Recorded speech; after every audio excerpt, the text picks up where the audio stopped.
Hello, welcome to the Everything is Black and White podcast live on Facebook, YouTube, Twitter, and later on our podcast channel. Please remember to like and subscribe. Newcastle are drawn 2-2 with Southampton up at St James's Park. A lovely sunny day up there. I'm joined by Lee Ryder, who's in the car park up at the stadium after the game.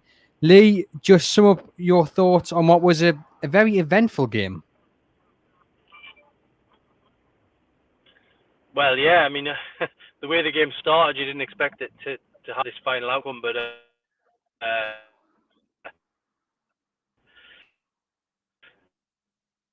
yeah, it was a pretty dull first 10, 15 minutes, and then off, it just exploded into life, and Newcastle probably should have taken all 3 points from this game, despite being under the cosh in the first half. So it was an eventful game, but really, going into stoppage time, Newcastle have shown again that they're unable to hold their nerve, and they've thrown away two valuable points. Yeah, St Maximin looked like he'd grabbed the winner right at the death, and then it was a VAR decision, another VAR decision, and Lascelles was adjudged to have fouled Armstrong. But there was no question once you look at the replay, and I think Steve Bruce has admitted it. He thinks it was definitely a penalty. It was it was the right decision in the end.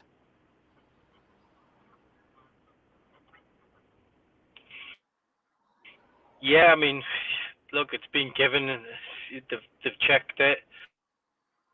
There's no complaints now. It's happened. It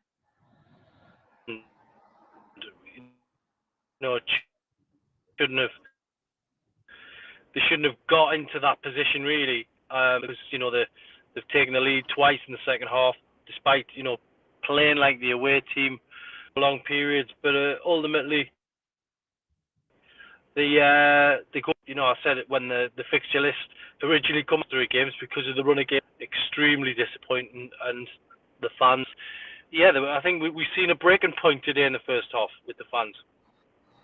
Yeah, a few, well, not a few, quite a few anti-Steve Bruce chants, and it started, relatively early in the first half, and they were booed off as well at full time.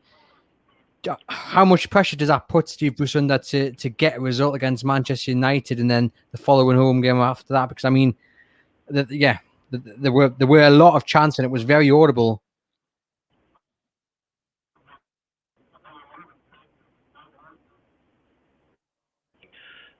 To be honest, in terms of internal pressure, I don't think it will make any difference, because the current regime have made it very clear that they don't pay attention to public opinion. They don't. We went 3 months without a win last year, so 3 games is nothing.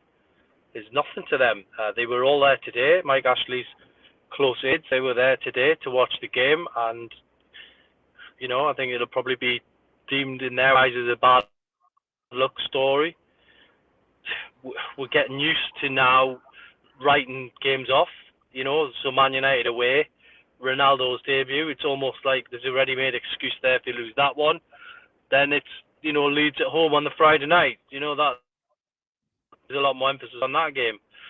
But if they emerge with 4 points from the first 6 games, then they'll probably deem that as okay. But yeah, I don't think it makes any difference. Manager and the on the chin. We're having a few technical issues here. I'm just going to remove you and try and put you back in a second, see if that makes any difference. The joys of live broadcasting. Hopefully that'll I'll fix it there. I mean, we look at the first half, Lee, and Newcastle weren't overly impressive. Second half, they improved slightly. What is it with this kind of Jekyll and Hyde performances where they can't seem to play well for 90 minutes?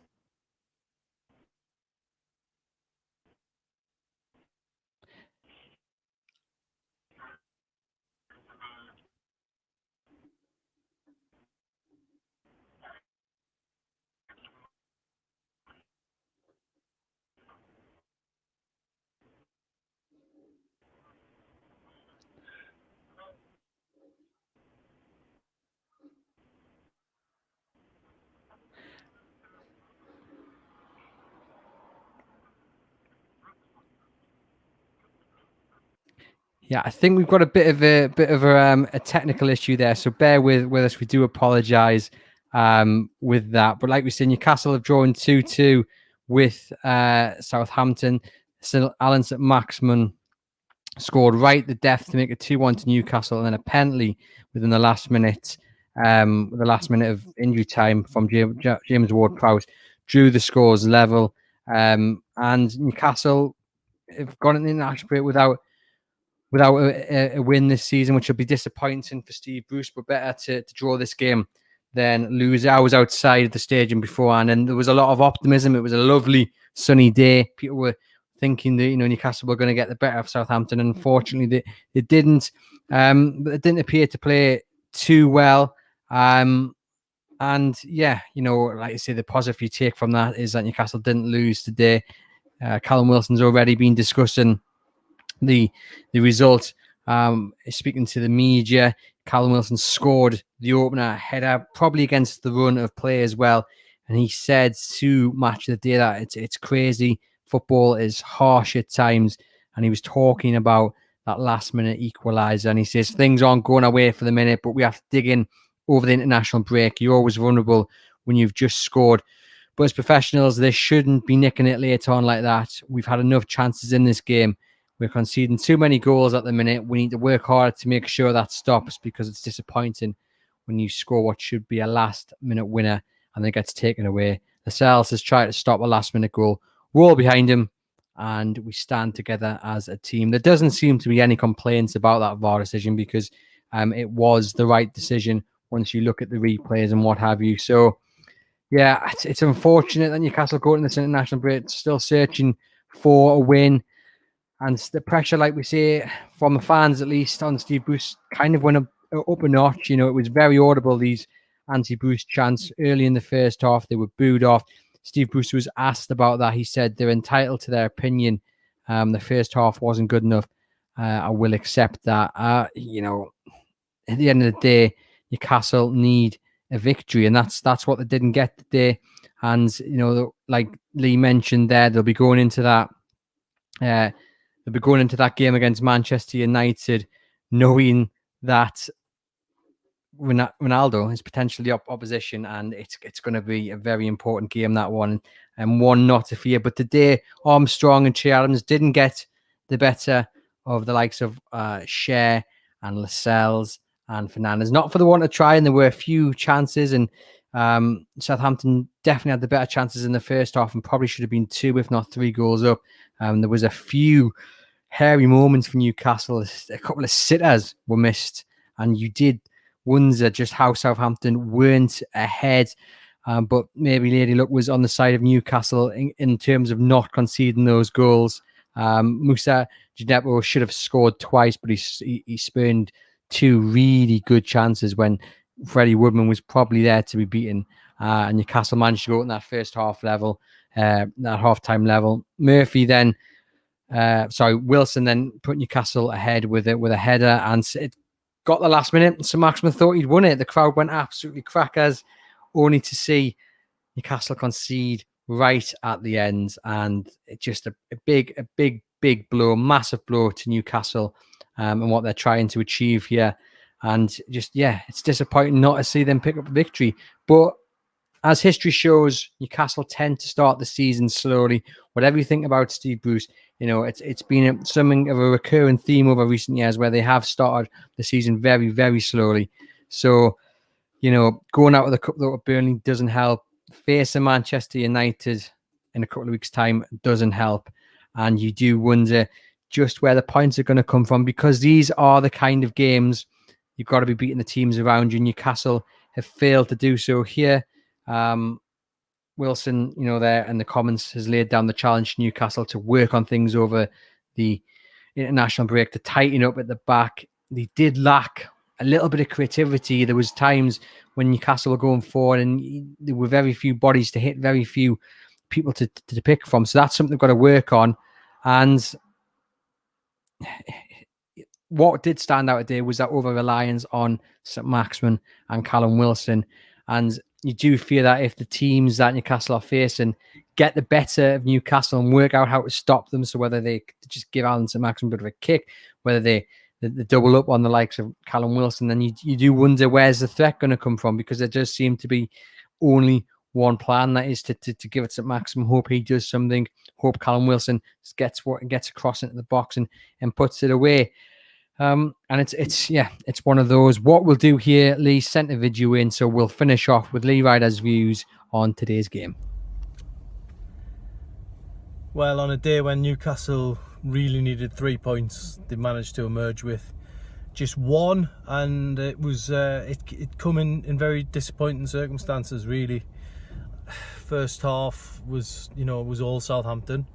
There's no doubt about that. The crowd turned on the manager, and we can all understand the emotions, when you're watching your team play like the away team at home. And it was unbelievable. Newcastle went half an hour without even having a solitary strike on goal, which was very tough to watch. But in the end, you can understand it, the reaction of the crowd. Second half was much better. Newcastle gave it much more of a go. They looked more composed. They took the lead, which was an unbelievable moment for Callum Wilson to score his first goal in the number 9 shirt at the Gallagher end. I think he enjoyed that, and from that point they had the platform to go on and win it. But then again, just like the first 2 Premier League games this season, they switch off, concede an equaliser, and make life hard for themselves. And yeah, at that point you were probably again thinking, well, we'll take a point from this game. But they kept pushing on.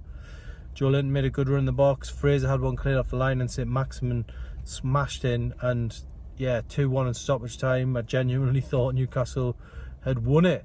I genuinely did, because the way the game had gone, I didn't think Southampton could come back from that. But a bit of VAR controversy, that we still had time for it. Yet again, a penalty conceded, and yeah, Lascelles on Armstrong, penalty given after VAR and a check from the linesman, and it's 2-2. And from them first 3 games of the season, West Ham, Villa, and then Southampton, you were hoping for Newcastle to emerge with 4 or 5 points from those first 3 games. They've now picked up just 1 from 9. It's something on the board for them. It's a positive in that sense. But really, they are going to be up against it in this early part of the season. It's an away trip to Manchester United next, and that's not going to be easy, given that Ronaldo's going to be making his debut and the world's media are going to be watching on. So yeah, tough day for Steve Bruce, and Newcastle have to dust themselves down and go into the international break with 1 point from 9. So there we have it. Lee Ryder's views from St James's Park. I apologise for the technical issues earlier in the broadcast. That's just what you get when you do try and do a live broadcast. But thank you for tuning in. Head over to chroniclelive.co.uk to keep up to date with all the latest Newcastle United news, including all the reaction to today's game, the match report, 5 things we learned, the player ratings, Steve Bruce's reaction, Callum Wilson's comments, and everything else that comes out of this afternoon's game. Once again, thank you for tuning in.